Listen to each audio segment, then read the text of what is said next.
I'll just kick us off. So yeah, thanks everyone for being here tonight, for joining us for this really important discussion. My name is Megan. I am the coordinator of CODEPINK's China's Not Our Enemy campaign, and our work focuses on exposing the U.S. Cold War on China, the propaganda, the fear-mongering, the militarization, and building public understanding.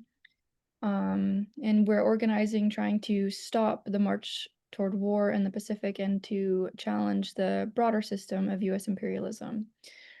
So, the U.S. push for confrontation with China has not only fueled global tension, but it's reignited a lot of racism here in the U.S. as the Cold War rhetoric ramped up. Um, Asian and Chinese communities in the US have become collateral damage. They've been targeted by hate and violence and suspicion, from political witch hunts against scholars to everyday acts of harassment. The framing of China as an enemy has really blurred into the treatment of Chinese and Asian people here in the US as threats. So when the government and the media continue to amplify and promote all these anti-China narratives, they also legitimize the same racism that divides our communities and prepares the American public for war. So today we're here to shed light on the political persecution of Dr. Jian, who is a University of Michigan scholar and who faced political persecution for her work and her identity as a Chinese academic. She's not the first to be targeted, and in the current climate of rising tensions is unlikely to be the last, which is why it's very critical to shine a light on these cases, on Dr. Jian's case, and reveal the truth of the violence that's being wielded against Chinese nationals and Chinese Americans here in the US. So Dr. Yunqing Jian was accused of bringing a fungus into the US, Fusarium graminearum, without prior authorization. She was arrested, she was labeled an agro-terrorist, and she could face prison time if not deported back to China. However, as we will dive in today, the charges against her are not only exaggerated and misleading, but lack any scientific merit, something that the government is very keen to ignore to continue pushing the story. So Dr. Jian is a victim, and her trial date is set for November 18th, so the time for action is now. Her case is not an isolated incident. It reflects this broader climate of fear and repression that's spreading across US campuses, that's fueled by the rising anti-China rhetoric and the growing US push toward confrontation and war with China. So across the country, Chinese scholars and students and communities are being painted as threats and surveilled and silenced. When universities become complicit in this political targeting, they betray the very values of academic freedom and truth that they are supposed to uphold. So we must confront this dehumanization at its root here in the US to protect the dignity and safety and humanity of Chinese and Chinese American communities. So we're here today to get to the truth and to understand the depths of the political persecution of Dr. Jian. And to help us unpack this, we're very honored to be joined by Joshua Webb, who is a mycology and plant pathology scholar who can help us understand the overall lack of scientific backing of the charges against Dr. Jian. And we are also joined by our wonderful Michigan-based CODEPINK organizer, Linda, who has been working relentlessly to put pressure on the University of Michigan to protect its scholars and provide support to Dr. Jian. So we'll hear first from Joshua and then Linda before we move into audience questions. And then for the last 10 to 15 minutes, we will collectively join together to take action in support of Dr. Jian. But first, I will hand it off to Joshua. Thank you so much for being here and for helping us understand the deeper implications of Dr. Jian's case. Yes. Thank you, Megan. I'm happy everyone's joining us today. I'm Joshua Webb. You can just call me Josh. I'm a recent graduate from Oregon State University, majoring in botany, but with an emphasis mycology, plant pathology. And I've been following this case of Dr. Yunqing Jian for quite a while, since June 4th, roughly, is when I saw the news article coming out about her arrest and the baseless claims espoused by the East District of Michigan's federal court. That it is wildly inaccurate scientific information that they're presenting. And it's all in a push to further the agenda towards anti-Chinese propaganda in the United States. Um, so I just want to get into, we'll do a little background on the case and what Fusarium granarium is, the pathogen Dr. Jian's accused of bringing in. And so Dr. Jian actually holds multiple research, or she's held multiple research positions as a postdoctorate fellow at two United States universities. But I also want to preface that she received her doctorate and was also a postdoctoral fellow at Beijing University. Um, and Beijing University is it's a top university in China. It's number two, no, number four in the world for publications regarding their research, and number two in China for publications of research. So a majority of the research coming out of China comes out of Beijing University.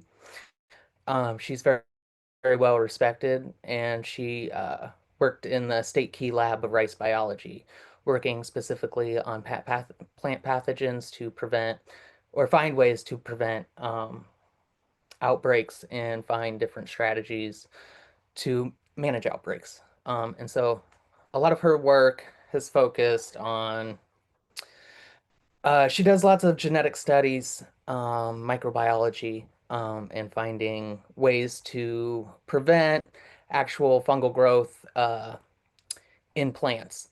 And so let's get into a little bit of about what Fusarium granarium also is. So Fusarium granarium is a plant pathogen that affects cereal crops. So we're talking rice, wheat, corn, and like barley, things like that. Um, Fusarium granarium also originates from the United States. We've had, well, first reported cases were roughly 125 years ago. And since then, it has spread throughout the world, but that is through US exports. So um, it also occurs in Canada, so North America, but it spreads throughout the world through exports. And Dr. Yunqing Jian is accused of smuggling in Fusarium granarium. Uh, However, I also want to point out that she was never actually the one found with any biological materials on her. Um, it was it's a very complicated case. There's multiple individuals involved, but Dr. Zun uh, Sun Young Lu was is her boyfriend, but also a researcher that was working at the University of Michigan too. He was caught at the airport with uh, allegedly to be for biological samples of Fusarium granarium, um, and was not allowed to enter the country and subsequently deported. And then they're espousing or alleging that Dr. Jian was knowledgeable of his efforts. However, the amount also brought in is for dust-sized little pieces of Fusarium granarium.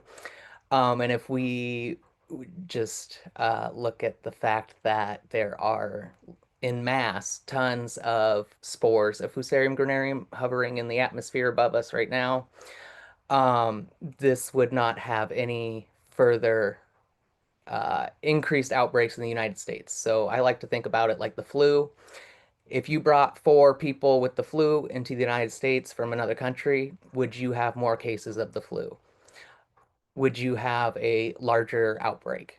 And that also points to my other point is that if you um, it would be very difficult to commit a terrorist attack on our agriculture with a pathogen that's so heavily regulated in the United States. We have many ways of managing outbreaks. We have disease test centers. We have in-field testing, 15-minute rapid tests to tell you if you have it in the field. We have multiple levels of management and reducing spread. Um, and it goes similar to vaccinations. If everyone's vaccinated, it's COVID-19 was such a problem because we didn't have those things before. We didn't have we didn't understand any of the biology behind it, how it works and spreads. Um, but Fusarium graminearum is the most widely researched plant pathogen in the world. And it takes priority funding because it does decimate lots of food, lots of agricultural crops. So there's lots of funding for research and preventative strategies, and Dr. Jian's work focuses on those things. She has found use of silver nanoparticles to uh, use in combination with pesticides for pesticide resistant strains. Um, and these silver nanoparticles would be more environmentally friendly because silver's naturally occurring. They're just very tiny particles. And silver doesn't fall from the sky, so you have to apply it to the plant, right? Um, and so she's found that that actually disrupted the initial infection stage, finding genes responsible for the infection stage, and those can be targets for further management practices. She's also found that you can inhibit infection via application of uh, peptides, certain peptides to um, plants as well. And so she was actually a University of Michigan research fellow. And so the University of Michigan found her work important enough to have her work for them, have her research be a part of the University of Michigan. And prior to that, Dr. John was also for 2 years was working at Texas A&M University and was in collaboration with the U.S. Department of Agriculture to study Fusarium granarium. And she was also funded by the National Institute of Health and the National Science Foundation. And now, when you want to receive that kind of funding, yeah, there is deep background checks, not as in a criminal background check, because if you're coming into the country with a visa, that means you've already had a criminal background check. However, there is background checks into your degrees, your research. They check with your institutions if you've ever been, not in compliance with anything. Um, all of those things. So to receive priority funding for your research in plant pathogens is all in an effort to protect, well, in the US's uh, mind, it is to protect the US citizens, but it also protects global agriculture. We export many of our cereal crops around the world, and actually China's um, uh, one of the largest buyers of our crop exports, while China also produces quite a large amount of cereal crops um, in a global percentage point of view. Um, and so basically, Dr. Jian has come to America to help secure our food, help contribute to Americans' well-beings as well. Um, and contribute to a growing body of plant pathogen research. Um, and I also there's also the I often get bogged up in all the details with all the science because there's lots of narratives here, little pieces they're taking and espousing.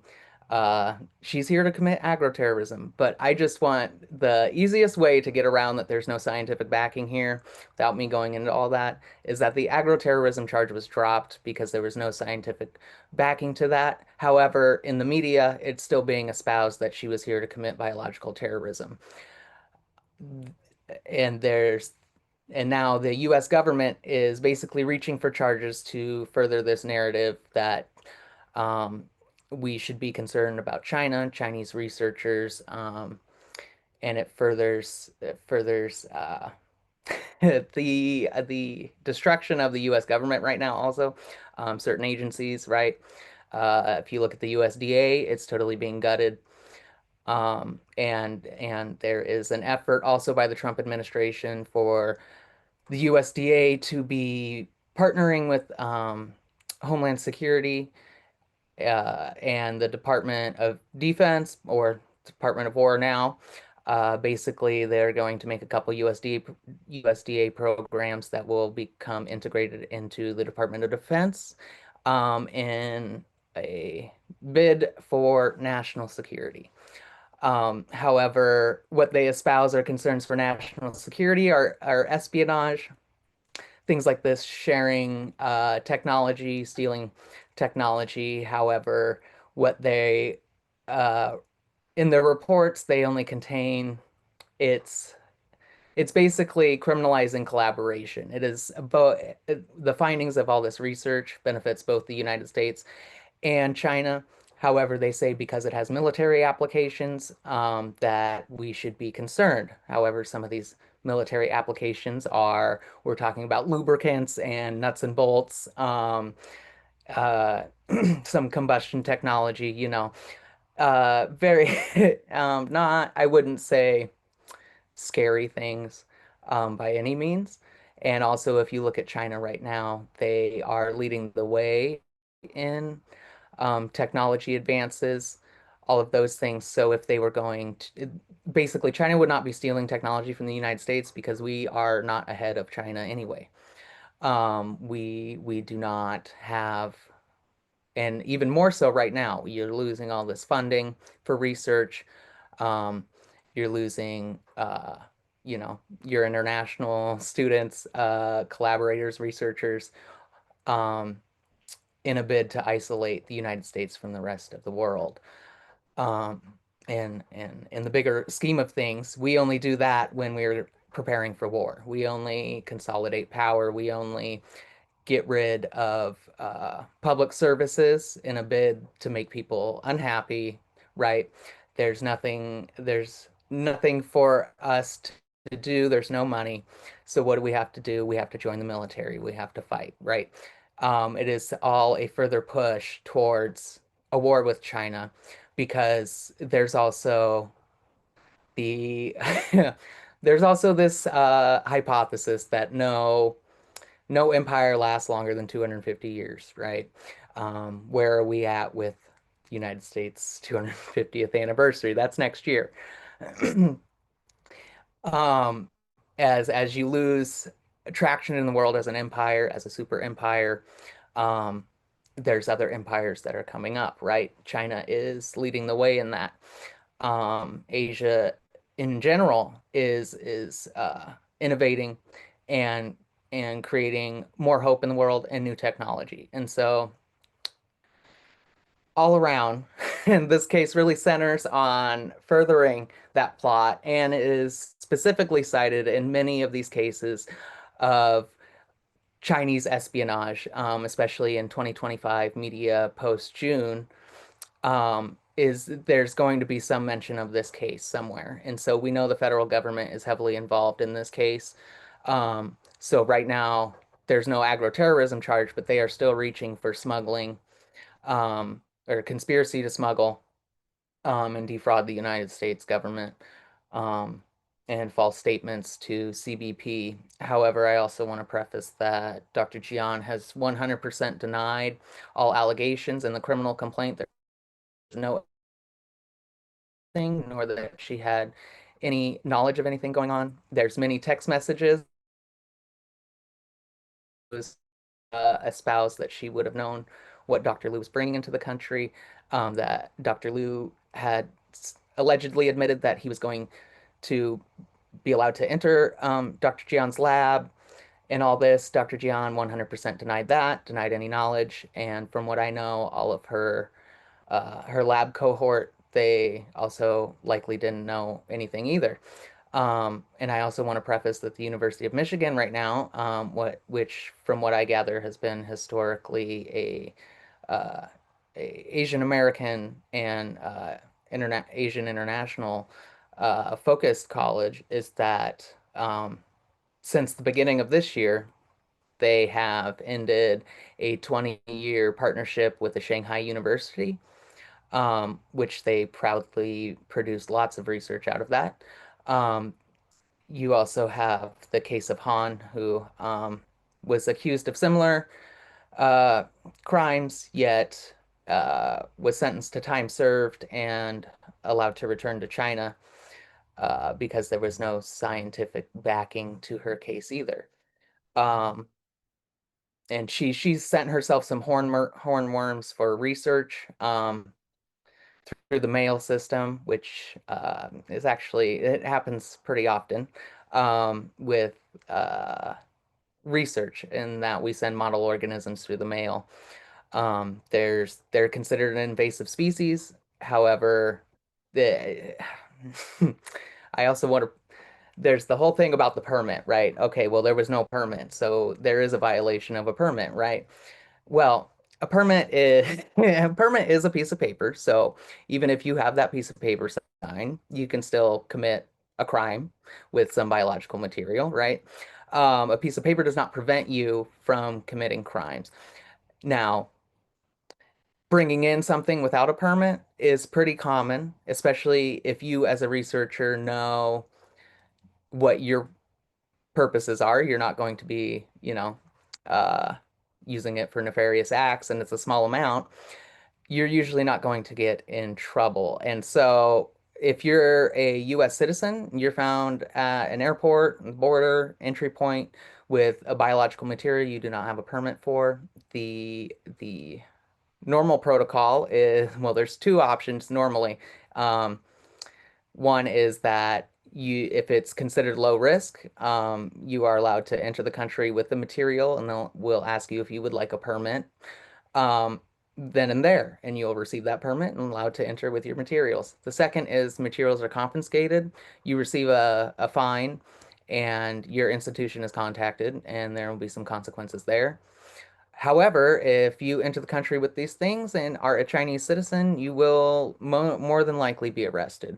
If you do a quick, internet search for biological smuggling arrest, you're only going to find Chinese researchers.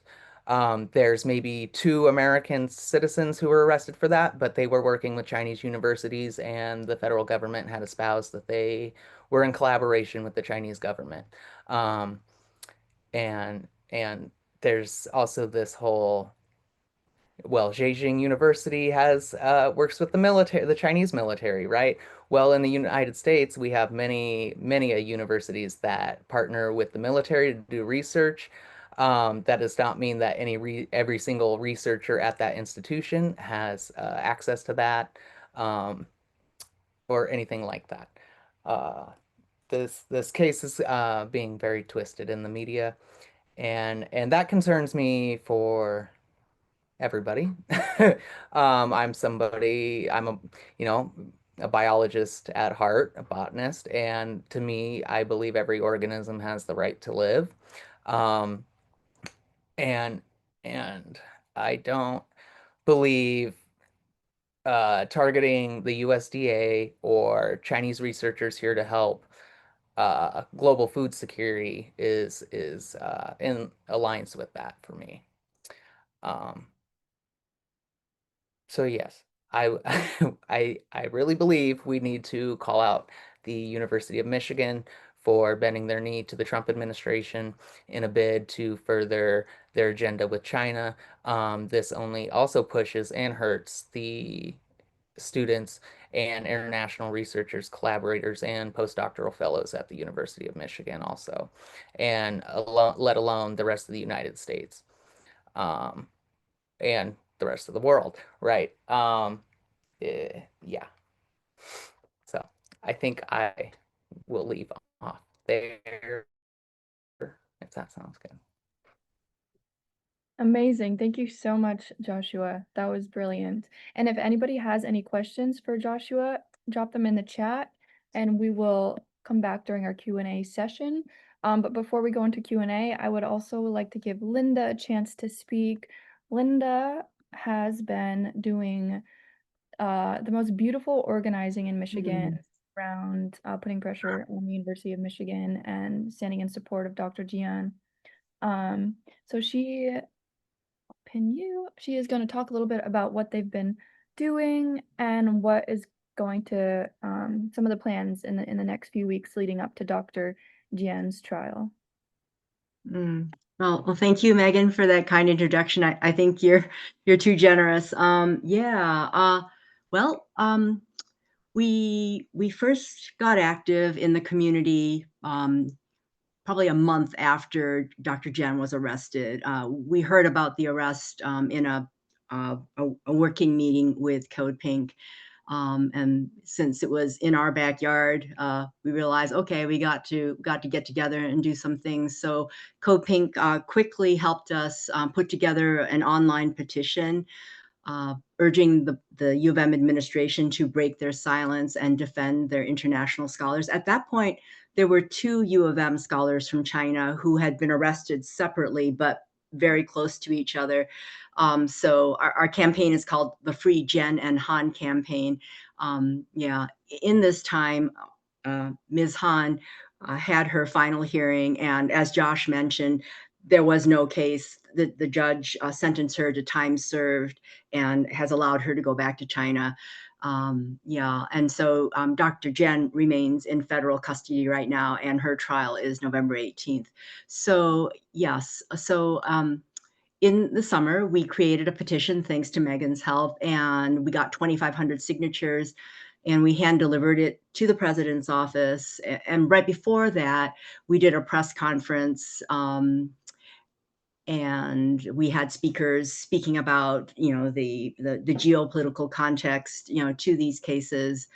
And most importantly, we were able to send out press releases to about 100 news agencies that had been reporting, quite horribly on this story. So even if they didn't turn out, they heard from us anyways. So so we did that. And then afterwards, we were able to make a presentation at the first Regents meeting of the year, again, with our demands that the university break its silence to defend Dr. Jian because it's the right thing to do, and also to defend their academic integrity and all that good stuff. Anyway, so that's what we did then. We are a very small group, and I realize we have just 3 weeks before her final hearing, and I'm wishing it could be 3 more weeks beyond that. So we're kind of kicking it into high gear right now. So at this moment, we are hosting letter writing parties where we are writing handwritten notes to President Grasso and the regents. President Grasso is a very interesting focus for us because, as Josh discovered, he's an actual scientist. So we're really, really appealing to him as a scientist. And Josh has written an amazing letter to him, which I'm hoping arrives really soon. So we're all, kind of doing what we can as regular people, as alumni, as community members, writing these handwritten letters, which I deliver every week to the president's office. We're doing that. And those letter writing activities are at my home. And then just today, I started tabling on campus at a very, very busy intersection, and was able to have numerous conversations with students who are very concerned. And about 11 of them said they wanted to be invited to the next letter writing party. So I'm really hoping they come and they bring their friends. So that's the extent of our work. So I really wanted, and so I guess the next thing I think we need to do, and we're late in doing this, I think we need to write an op-ed to the student newspaper. I'm kind of embarrassed we didn't think of doing it much earlier. And I think that could be done fairly easily. I think I'd like to just share the text of the speech that we made to the Regents meeting in September, and then maybe ask Josh if we could reprint his letter to Dr. Grasso as an open letter. I think that would be really powerful. So we probably need to do that soon. And then the next thing on my list of things to do is to contact our local public radio station and see if they would interview one of us, especially Josh, to discuss this case, because I think that could have a huge influence on our community. We live in a college town, a liberal democratic town, and everybody respects this news agency so much. And I think if we, in the next 3 weeks, we could, they could give us some airtime. I think that'd be really powerful. And hopefully maybe the regents and even the president might be listening. Yeah, so that's what we're doing. It's very, very genteel and very, very calm. And I asked one of my activist friends, is there anything we can do to make it a little bit more powerful? And she actually suggested a rally maybe. So I wanted to ask everybody here, what do you think about a rally, where we have speeches and do something kind of public and loud? Yeah, so that's where we're at right now. And open to any suggestions, because yeah, we're learning as we go. So really appreciate any input that anybody can offer us. And thank you for being here, everyone. Thank you so much, Linda. You're a brilliant organizer and full of creativity and passion, and really just inspiring to all of us. So thank you for all the work that you're doing. And I'm going to pin Josh back up here for some Q&A. If anybody has any questions for either Linda or Josh, feel free to put it in the chat or to raise your hand and I can call on you.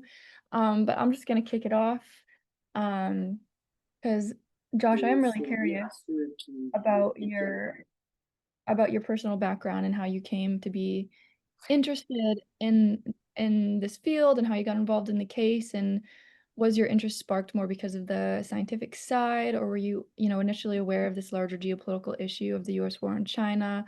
Or is it, something that was kind of connected through the misalignment between reality and what the media has been saying? I'm really interested to hear. Well, thank you, Megan. It's actually a mix of all that, but I will start with that I am a third generation Japanese American. I understand and have studied uh, the whole U.S. agenda with Japan, and even before that, what is called the Yellow Peril, um, and the total persecution of all Asian people in the United States. There's been a long history of that since basically we had, a railroad and Asian people were allowed to immigrate here. We have had persecution and oppression of Asian Americans. Secondly, as a scientist, the misinformation surrounding this really bothered me, saying that you're bringing in agro-terrorist weapon to a place that this pathogen originates from, that it is even considered an agro-terrorist weapon in the United States. The USDA does not. They have a list of what they consider agro-terrorist pathogens, and Fusarium graminearum is not one of them. And yes, I for a long time have seen the propaganda of the United States and the contradictions that they make in their propaganda towards a Cold War with China, towards the it's all very interesting to me, right? The whole super end of a super empire, new empire. That one really yeah, it makes a lot of sense why the US would try to keep the United States, and try and keep that power. They're scared because they're losing it. So, yes. Thank you, Linda. Joe. Oh my God, Josh, that was amazing. Also infuriating. It made me just want to fly to Ann Arbor and throw myself at the school leadership. It's so depressing to witness this and the violence it is to someone who's really trying to do good in the world. So, as we've said here at China's Not Our Enemy, this is the perfect lens to show what's happening in this war that the United States is in the process of on China, and it's taking its victims already. So Yeah. deep gratitude for your voice and all you shared. I learned so much. And that really helps when there's truth against the propaganda and lies. And Linda, thank you for your leadership on this campaign. And I think whatever we can do to raise it up, a rally, whatever is best. We have a window of opportunity. It's about one person, but it's also about a bigger story. So the two of them together are super important to raise up. I love the idea about an op-ed. And just encourage everybody here, like, to keep thinking of ways to raise this up. This will be this recording will be on the YouTube. Share it on, in your social media. And I know Megan will turn it into something, but this is just such a profound way to tell the story about what is happening. So thank you. And Josh, are you still in Eugene? No. Oh, so I go to Oregon State University, so Oh, it's at oh, Corvallis. Corvallis. But right now I'm in Portland, so. Oh, okay, cool. All right, because we're having a Code Pink gathering in Eugene this weekend. Oh, awesome. Well, I'll have to check into that actually. All right, and you could come down and stay at the farm over Sunday night if you wanted. Oh, that would be wonderful. I'm gonna put my email in here if you want to connect about it. Yeah, that'd be Just wonderful. my deepest gratitude. Thank you. And also just in juxtaposition to what she said last night, in the efforts of like connectivity and the need to be create a healthy future and a healthy planet and healthy relationships. This is the opposite. So yeah, and the answer to like China getting, the last thing they need, I know they walk on eggshells about tripping the United States any excuse to, throw more horrors at them. I'm assuming it's happening like Megan said, with the law firms that can just show up and help because they know it's like their innocent people are being violated because of a geopolitical fact. Thank you. Thank you. I do want to go back briefly just to reiterate some of the more sciencey sides of, because when we hear the word Fusarium, graminearum, we're like, whoa, like, what is this? And you talked a bit about how it originated in the U.S., but then was exported through U.S. exports and kind of went abroad, so it's kind of all over the globe now. Is it in China? Is it common in China too? When Dr. Jian studied this, she came over to try and mitigate the effects of that's like her research, which is, all centered around food security. Can you talk a little bit about like if it's common in China or if it's like something that she's come to the US to try and like help us with? Yes. So I also want to preface that the US government is claiming that Fusarium graminearum is categorized as an agroterrorism or agro-terrorist agent or biological weapon through the Food Security Journal, citing the Food Security Journal. However, the articles that come from that journal are specifically centered in Europe, talking about Europe. And so it could be considered an agro-terrorist weapon in Europe because they don't have such a prevalence of outbreaks there. They don't have testing like we do, routine testing. They don't have climate models on how bad outbreaks going to be. They don't have routine management strategies, right? So in Europe, it could be considered an agro-terrorist weapon. In the United States, it could not be because it basically wouldn't decimate any more than it already does. Um, uh, and so in China, so the biggest outbreaks in the world are Canada, the United States, and China. They are also the largest producer of cereal crops. That's why they have the largest outbreaks. But they also accept a lot of exports or imports. They do a lot of exporting. They accept a lot of imports. And those imports is the dangerous part. That's where you spread the pathogen, right? So if you want to talk about who's committing agroterrorism, well, it wasn't in the rest of the world 125 years ago, right? And now it's around the world. And so that's not through China, I'll tell you that. And so it is heavily prevalent in China and I also want to say how much it wipes out in the United States of cereal crops. It's in a good year, it can be as low as 30% of our crops will be lost to Fusarium graminearum. In a bad year, it can be as much as 54%, but some other countries have resulted in as much as 70% loss. And now I know that sounds scary again, and you go, okay, well, how is that not considered an agro-terrorist weapon? Well, the amount also being brought in, if anyone wants to go look at any news article that has a picture of them, they are 4 dust-sized grains of Fusarium graminearum. It is not near enough to wipe out any more crops. You have 70% of all the crops going bad to this in a very bad year in other countries. That would be massive amounts of Fusarium. And so, yeah. Thank you. Linda? While it was on my mind, I wanted to say that we're writing letters today to the U of M administration to get them to, do the right thing, defend Dr. Jen. But another message, which I think we ought to consider, is writing messages to Dr. Jen in these final weeks, just keeping her spirits up. So Megan, were you saying that people could email you the messages and then you would email them to me, and then I could batch them and send them to the lawyer to send to her? Is that still doable? Yeah, that would be perfect. Yeah. So everybody, you have Megan's email.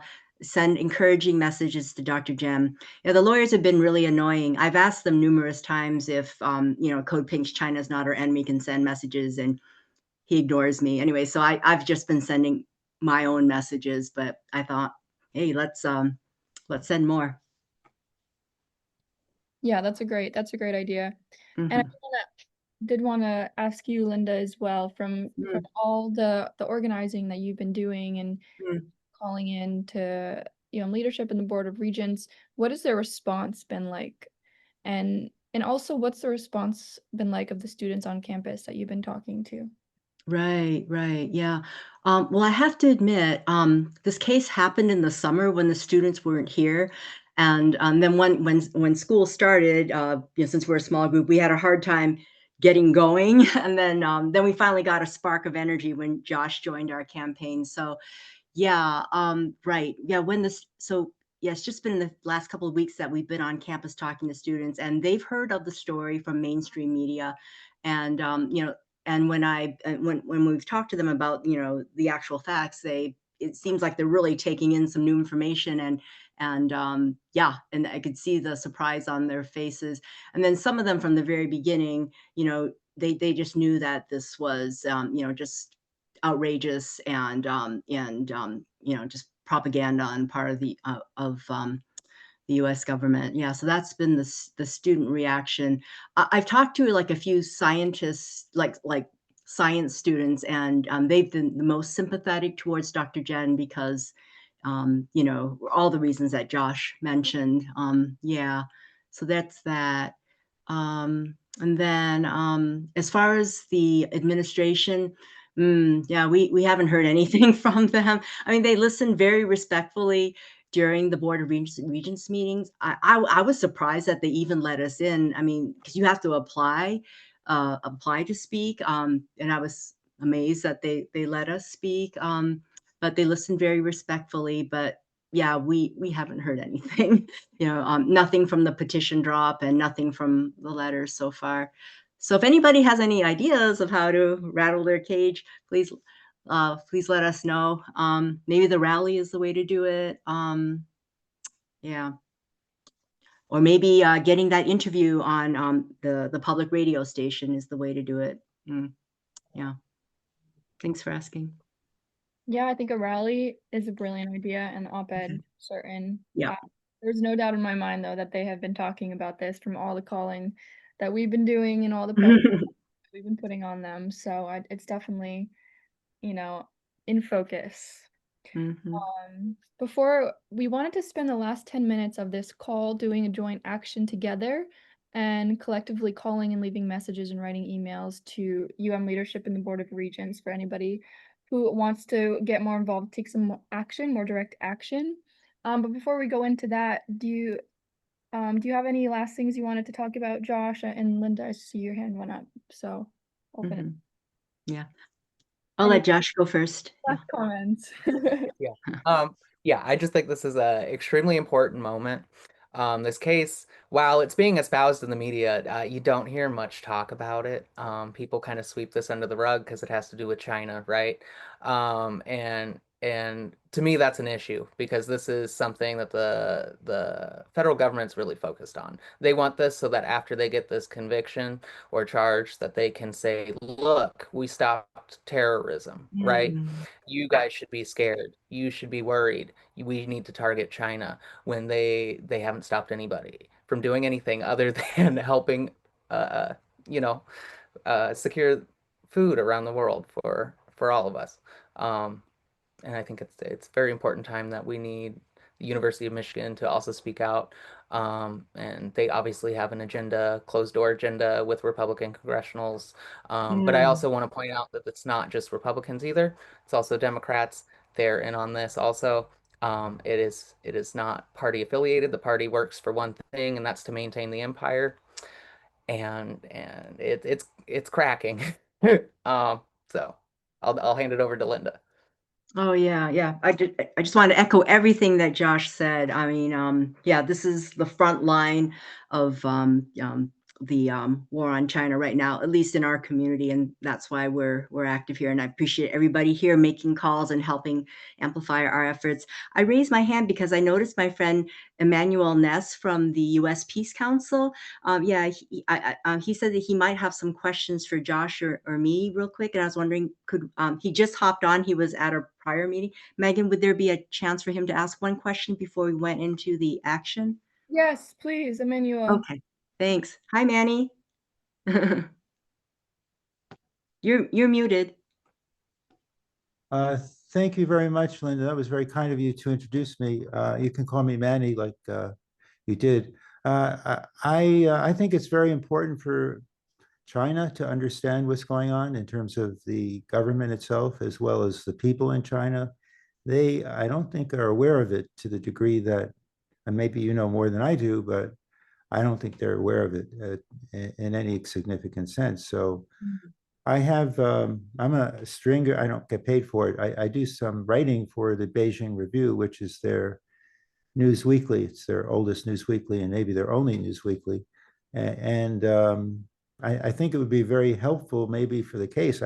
Maybe it wouldn't be, but if I can write an article, or you can all contribute to it, in my view, it'd be an opinion piece on how terrible this whole issue is. And so that's why I want to just learn a little bit more about it. And I'd have to submit it by, I guess, Monday or Tuesday of next week. That long. You know, I can easily do that, but I feel very committed to exposing the truth about this issue. This is not the only case. There are many other cases that have preceded this, not just with individuals, but you know, you can go back to COVID and see the examples of how, you know, what is it? Some type of multi-billion-dollar case in Missouri against the Chinese government for causing COVID when it was actually caused by a lab. I mean, it was probably developed in a lab in North Carolina. So anyway, there's this constant demonization that was pointed out by Joshua just now, and I think, I don't know these people, but maybe these people are I think the young woman, she would she feel good if there were an article about it? I mean, Right. that the government, and I mean, the people of China support them. Boy. Yeah. Murder case, I don't know. Boy, Manny, yeah, thank you so much for offering to write this article. The more coverage, the better. I mean, they say that journalism is what the first draft of history. So this needs to be documented.